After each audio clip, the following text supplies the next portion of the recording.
Assalamualaikum. This is Asad FSC math part 1 chapter number 2 exercise 2.2 में आज हम lecture number 6 में क्वेश्चन नंबर 5 डिस्कस करेंगे और ये प्रॉपर्टीज़ ऑफ डिटर्मिनेंट्स पे होता है। इससे पहले हमने प्रॉपर्टीज़ ऑफ डिटर्मिनेंट डिस्कस किए थे। तो यहाँ पे हम लेफ़्ट हैंड डिटर्मिनेंट से राइट हैंड डिटर्मिनेंट शो करेंगे। तो ये तो बहुत ज़्यादा इजी है, आप लोग देख सकते हैं। लेफ़्ट हैंड साइड अगर मैं लूँगा लेफ़्ट हैंड साइड, तो लेफ़्ट हैंड साइड है। इसका राइट हैंड साइड में कैसे हासिल कर सकता हूँ? अगर मैं इसका ट्रांसपोज लूँगा, टेकिंग ट्रांसपोज, अगर मैं इसका ट्रांसपोज लूँगा, टेकिंग ट्रांसपोज, तो यहाँ पे देखो ये वाला रो जो है ये हो जाएगा A B C. First row first column में चेंज हुआ, सेकंड रो सेकंड कॉलम में चेंज हो जाएगा और थर्ड रो थर्ड कॉलम में चेंज हो जाएगा। तो आप लोग राइट हैंड साइड को देख सकते हैं, A B C L M N और एक्स वाई जेड।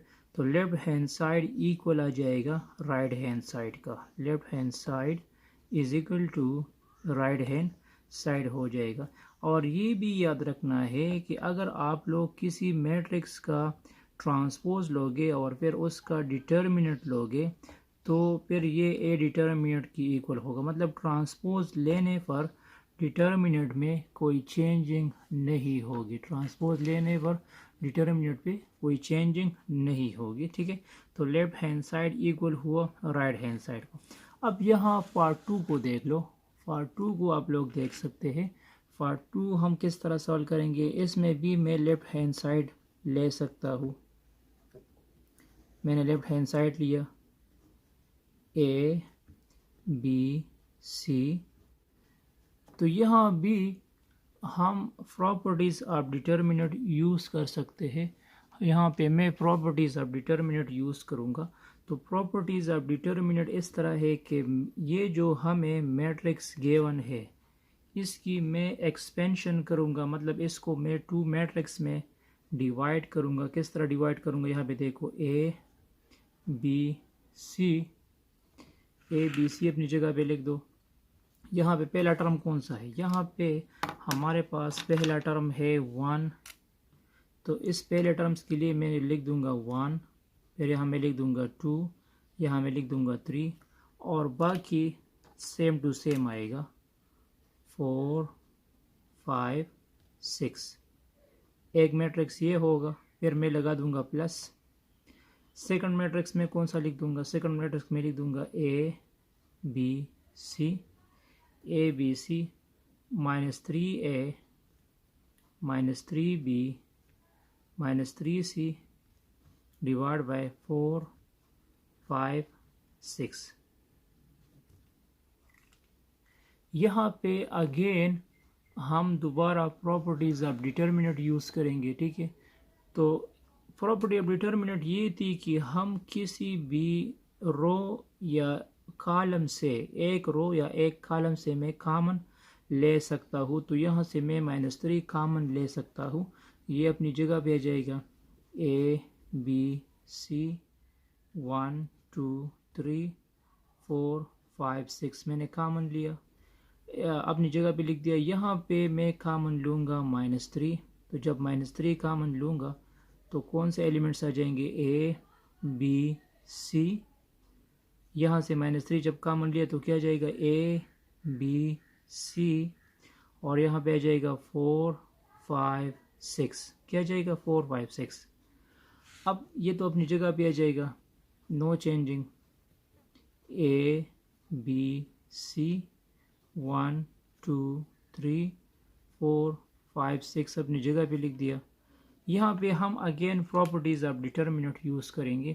अगर किसी डिटर्मिनेंट में 2 रो या 2 कॉलम एक जैसे हो तो फिर उसका डिटर्मिनेंट हमारे पास 0 होगा। तो यहाँ पे आप लोग देख सकते हैं इसमें ये 2 रोज सेम है, आइडेंटिकल है। R1 is equal to R2। ये 2 रोज सेम है, मतलब यहाँ भी ए है, यहाँ ए है, यहाँ बी है, इधर बी है।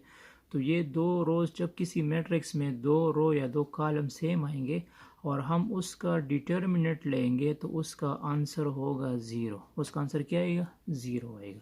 तो यहाँ पे हमारे पास क्या रह चुका है? वहाँ यहाँ पे रह चुका है A B C 1 2 3 4 5 6 which is equal to right hand side. तो यहाँ पे आप लोग प्रॉपर्टीज ऑफ डिटर्मिनेंट यूज़ करोगे। और प्रॉब्लम इस तरह है कि left hand side is equal to right hand side होना चाहिए, left hand side is equal to right hand side होगा।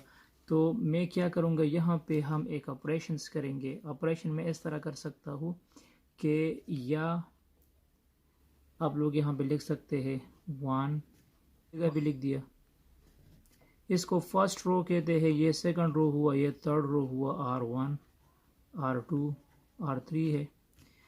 या आप लोग R3 के साथ R2 को ऐड करो, या आप लोग R2 के साथ R3 को ऐड करो। तो यहाँ पे मैं ये ऑपरेशंस कर दूंगा। मैं लिख दूंगा R3 प्लस R2 रो 3 के साथ, ये जो रो 3 है इसके साथ मैं रो 2 को ऐड करूँगा। यहाँ पे देखो पहला रो तो सेम टू सेम आएगा 1 1 1 A B C। जब आप लोग इन दोनों को ऐड करोगे तो ये हो जाएगा A plus B plus C, क्योंकि B प्लस C ऑलरेडी है। यहाँ पे क्या हो जाएगा? यहाँ पे हो जाएगा A plus B plus C, और यहाँ इसके साथ C ऐड करो तो ये भी हो जाएगा A plus B plus C, ये हो जाएगा। ठीक है। सो अब आप लोग देख ले, A B C इधर B है, A B C इधर B है, और A B C यहाँ पे भी है। तो आप लोग ये A plus B plus C common ले सकते हैं। तो जब आप लोग A plus B plus C common लोगे तो ये जाएगा 1 1 1 A B C, यहाँ पे दोबारा 1 1 1 आ जाएगा। इस कॉलम रो 3 से मैंने A B C को कॉमन लिया। A B C जब कॉमन लूँगा तो इधर 1 आ जाएगा, इधर 1 आ जाएगा, इधर 1 आ जाएगा। ठीक है, जब मैंने कॉमन लिया यहाँ पे। सो अब आप लोग देख सकते हैं, R1 को देख लो, R1 में भी 1 1 1 है, यहाँ भी 1 1 1 है, और इधर भी 1 1 1 है। मतलब R1 is equal to R3। तो हमने ये प्रॉपर्टी पढ़ी थी प्रॉपर्टीज ऑफ डिटर्मिनेंट में कि अगर दो कॉलम या दो रोज सेम आ जाए किसी डिटर्मिनेंट में तो फिर उसका डिटर्मिनेंट 0 होगा। तो इसका डिटर्मिनेंट अगर मैं लूँगा तो वो 0 आएगा, तो 0 हो जाएगा, और 0 जब इसके साथ मल्टीप्लाइड हो जाएगा तो ये भी 0 हो जाएगा। तो लेफ्ट हैंड साइड जो है ये इक्वल होगा राइट हैंड साइड। लोग देख लो B C C A B, मतलब हमें लेफ्ट हैंड साइड से राइट हैंड साइड शो करना पड़ेगा। यहाँ पे आप लोग देख सकते हैं कि यहाँ पे 1 1 1 हम बनाएंगे, B C से C और A B से हम 1 1 1 बनाएंगे। दूसरी बात यह है कि यहाँ A से A स्क्वायर बन चुका है, B से B स्क्वायर बन चुका है, और C से C स्क्वायर बन चुका है। यहाँ A स्क्वायर से A क्यूब आ चुका है। तो इस पे आप लोगों को थोड़ा सोचना होगा। तो मैं लेफ्ट हैंड साइड लूँगा पहले। लेफ्ट हैंड, यहाँ पे देखो मैं क्या करूँगा, ये जो यहाँ देखिए, यहाँ A है, यहाँ A स्क्वायर है। तो ये जो कॉलम 1 है C1 के साथ, कॉलम 1 के साथ मैं मल्टीप्लाइड करूँगा, multiplying and dividing A। Column 1 के साथ मैं A को मल्टीप्लाइड भी करूँगा और डिवाइड भी करूँगा, क्योंकि जो ऑपरेशन आप लोग मल्टीप्लिकेशंस के लिए करोगे वो डिवीजन के लिए भी करना है। यहाँ पे देखिए C2 कॉलम 2 के साथ इसी तरह मैं मल्टीप्लाइड और डिवाइड करूँगा B को, और कॉलम 3 के साथ भी इसी तरह मल्टीप्लाइड करूँगा और डिवाइड करूँगा C को। ठीक है।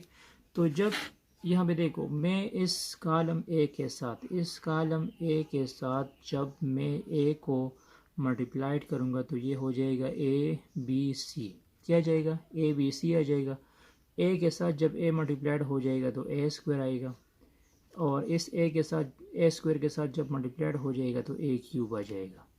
और यहाँ पे ए जो हमने डिवाइड किया है वो हम बाहर लगा देंगे, मैं लिख दूंगा 1 divide by A. Second column के साथ हमने बी को मल्टीप्लाइड करना है, तो ये हो जाएगा ए बी सी, तरतीब के साथ भी मैंने लिखा, ये हो जाएगा बी स्क्वायर और ये हो जाएगा बी क्यूब, ठीक है।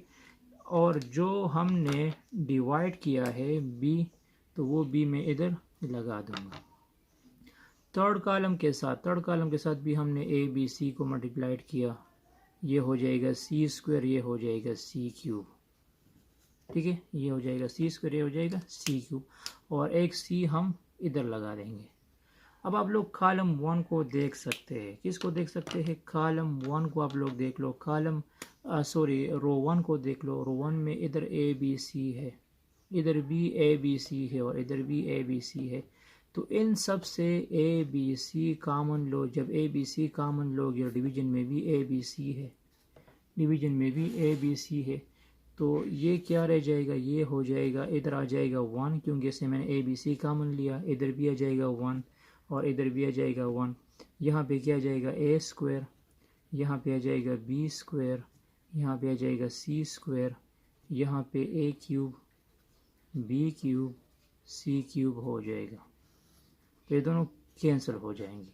तो फिर आप लोग राइट हैंड साइड को देख सकते हैं, ये हमारे पास रिक्वायर्ड राइट हैंड साइड आ चुका है।